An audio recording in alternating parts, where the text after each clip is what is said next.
Trump जब America के राष्ट्रपति बने थे तो उन्होंने अमेरिका फर्स्ट की पॉलिसी को आगे रखते हुए पूरी दुनिया पर टैरिफ लगा दिए थे, जिसमें अमेरिका ने भारत पर भी 26% का रेसिप्रोकल टैरिफ लगाया था। अमेरिका का सिंपल सा कहना था कि अगर कोई कंट्री अमेरिका पर हाई टैरिफ लगाएगा तो अमेरिका भी उसके जवाब में उसी प्रपोर्शन में टैरिफ लगा देगा। अमेरिका ने भारत पर ये टैरिफ मार्च के एंड में अनाउंस करे थे, लेकिन अप्रैल 1 में ही अमेरिका ने भारत पर लगे इन टैरिफ्स को 3 महीने के लिए पोस्टपोन कर दिया था। अब अमेरिका ने भारत को कोई ये रियायत नहीं दी थी। अमेरिका बेसिकली चाहता था कि भारत बातचीत के टेबल पे आए और एक इंटरिम ट्रेड डील पर बातचीत हो। अमेरिका में बेसिकली एक रेसिप्रोकल ट्रेड एक्ट है जो 2024 में लाए थे।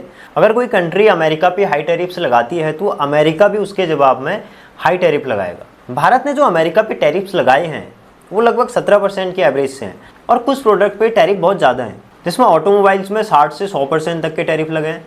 लिकर्स जैसे वाइन, विस्की जैसे जो भी प्रोडक्ट्स हैं इसमें 150% टैरिफ भारत द्वारा लगाए गए हैं। डेयरी प्रोडक्ट्स पे 30 से 60% का टैरिफ है। मोबाइल के जो पार्ट्स होते हैं उसमें 15 से 20% का टैरिफ है। मैकेनिकल मशीनरी पे 10 से 20% का टैरिफ है। लेकिन वही अमेरिका जो भारतीय प्रोडक्ट्स के इम्पोर्ट्स पे जो टैरिफ लगाता था वो एवरेज 2 से 3% था। और इसीलिए अमेरिका सोचता था यार कि ये बड़ी नाइंसाफ़ी है कि अगर हम अपना माल किसी देश में बेचना चाहते हैं तो आपके टैरिफ्स इतने ज़्यादा हैं कि हमारा माल आपकी कंट्रीज़ में वैसे ही महंगा हो जाता है और कंपटीशन में सर्वाइव नहीं कर पाता। और वही अगर कोई कंट्री अमेरिका में अपना सामान बेचना चाहती है तो उसके लिए टैरिफ्स बहुत कम है, इसलिए वो ईजिली अमेरिका में अपना सामान बेच सकते हैं। इसलिए अमेरिका ने सोचा कि यार ये नाइंसाफ़ी है और क्यों ना इसको बराबरी पे लाया जाए, और इसीलिए अमेरिका ने ज़्यादातर कंट्रीज़ पे रेसिप्रोकल टैरिफ्स लगा दिए और कुछ कंट्रीज़ ऐसी थी जिन पे अमेरिका ने बहुत हाई टैरिफ्स लगा दिए थे।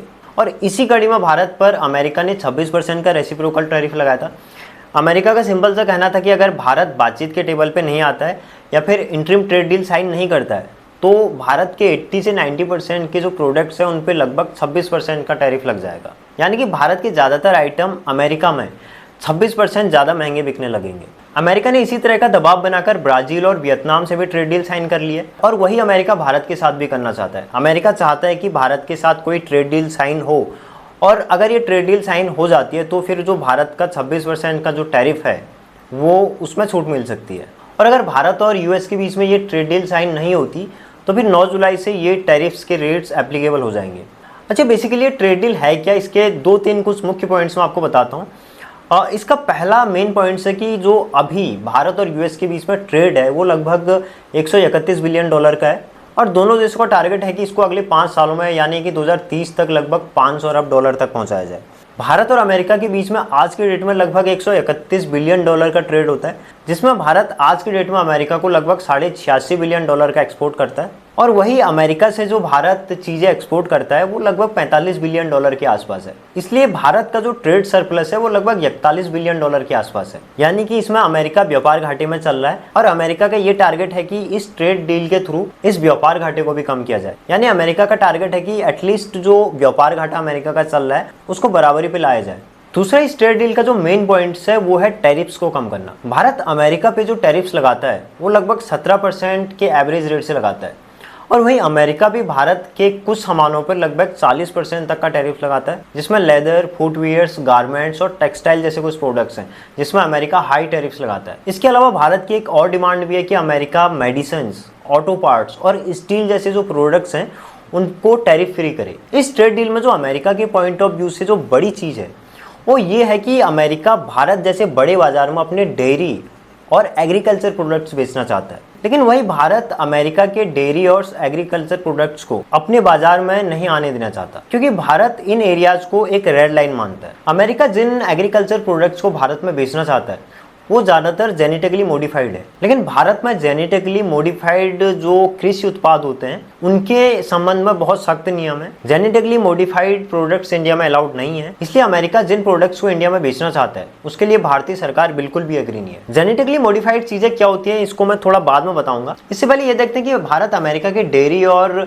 एग्रीकल्चर प्रोडक्ट्स की एंट्री भारत में क्यों नहीं कराना चाहता। इसमें जो पहला रीजन है वो है जो छोटे किसान हैं उनके सर्वाइवल की सुरक्षा। भारत में ऐसे करोड़ों किसान हैं जिनका सर्वाइवल पूरी तरह से एग्रीकल्चर पर डिपेंडेंट है और अगर अमेरिकी डेयरी प्रोडक्ट्स और एग्रीकल्चर प्रोडक्ट्स भारतीय बाजारों में आते हैं, सस्ते रेट्स पे आते हैं, तो भारतीय बाजारों में उनके लिए कंपटीशन ईजी हो जाएगा और जो भारतीय किसान हैं उनकी आजीविका खतरे में पड़ जाएगी। इससे भारत की जो ग्रामीण अर्थव्यवस्था है उस पर बहुत बड़ा असर पड़ेगा। दूसरा, इसमें भारत का कंसर्न ये है कि भारत अपनी जो खाद्य सुरक्षा है उसको सुनिश्चित करना चाहता है। भारत खाद्य सुरक्षा के मामले में किसी भी देश पर डिपेंडेंट नहीं रहना चाहता।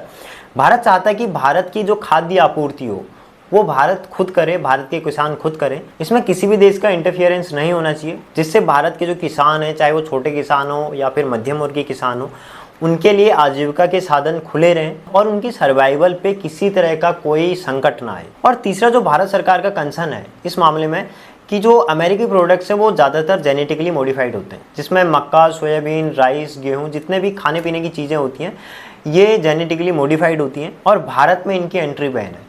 अब ये जेनेटिकली मॉडिफाइड होते क्या हैं? इन सीड्स को बेसिकली लैब्स में तैयार किया जाता है, उनके जीन्स में चेंजेस किए जाते हैं, उस सीड्स में एक खास तरह का बैक्टीरिया या फिर वायरस डाला जाता है, जिससे ये सीड्स जो होते हैं वो नेचुरल सीड्स के मुकाबले बिल्कुल डिफरेंट हो जाते हैं। अब ऐसा करने के बहुत सारे रीजन्स हैं। उसमें इस टाइप के गुण तैयार किए जाते हैं जिससे वो कीट पतंगे उनको ना खा सकें और वो खुद ही कीट पतंगों से लड़ सकें। उनमें इस टाइप की चीज़ें जनरेट कर दी जाती हैं, इस टाइप की चीज़ें उनमें बना दी जाती हैं कि वो जो कीट पतंगे होते हैं या फिर जो उनको बर्बाद करने वाली चीज़ें होती हैं उनको वो खुद टैकल कर सके और खुद डिफेंड कर सकें। दूसरा, इन सीड्स को इस टाइप से तैयार किया जाता है कि अगर मौसम उनके अनुकूल नहीं भी है फिर भी वहाँ पे पैदावार अच्छी होने लगती है। इन सीड्स में कुछ खास तरह के विटामिन भी डाले जाते हैं। तो इस टाइप से इनको मॉडिफाइड किया जाता है और इनको एक खास तरह से तैयार किया जाता है। भारत सरकार का कंसर्न बेसिकली ये है कि जो अनाजों की ओरिजिनलिटी है वो कहीं ना कहीं इससे इफेक्टेड होती है, वो कहीं ना कहीं इनसे ख़त्म हो जाती है। इसलिए इस टाइप की जो चीज़ें हैं भारतीय बाजार में भारत सरकार अलाउड नहीं करती। और जो लास्ट चीज़ है कि भारत सरकार किसानों के मामले में कोई भी बड़ा रिस्क नहीं लेना चाहती, क्योंकि किसान भारतीय राजनीति के लिए एक बहुत बड़ा वोट बैंक है। इसलिए अगर सरकार कोई भी डिसीजन लेती है तो बहुत सोच समझ कर लेती है, क्योंकि इससे पूरी राजनीति प्रभावित हो जाती है। इसलिए अमेरिका का ये सपना कि वो भारतीय बाज़ारों में अपने डेयरी प्रोडक्ट्स और जेनेटिकली मॉडिफाइड जो भी एग्रीकल्चर प्रोडक्ट्स हैं उनको बेच पाए, वो शायद ही भारत इस पे एग्री हो पाएगा। इसके अलावा इस ट्रेड डील में जितने भी पॉइंट्स हैं उसमें कहीं ना कहीं भारत भी झुकेगा और अमेरिका को भी कई चीज़ें एक्सेप्ट करनी पड़ेंगी। अब ये ट्रेड डील जो है बेसिकली दोनों देशों के लिए इसमें कुछ फ़ायदे हैं, कुछ इसमें नुकसान भारत को भी झेलने पड़ सकते हैं, लेकिन उसके एवज में भारत को कुछ इसमें फ़ायदे भी ज़रूर मिलेंगे। लेकिन अभी तक ये ट्रेड डील फाइनल नहीं हुई है। अब देखना होगा कि इस ट्रेड डील में क्या चीज़ें निकल के सामने आती हैं और क्या क्या चीज़ें भारत के पक्ष में जाती हैं और किन किन चीज़ों के लिए भारत को सैक्रिफाई करना पड़ेगा।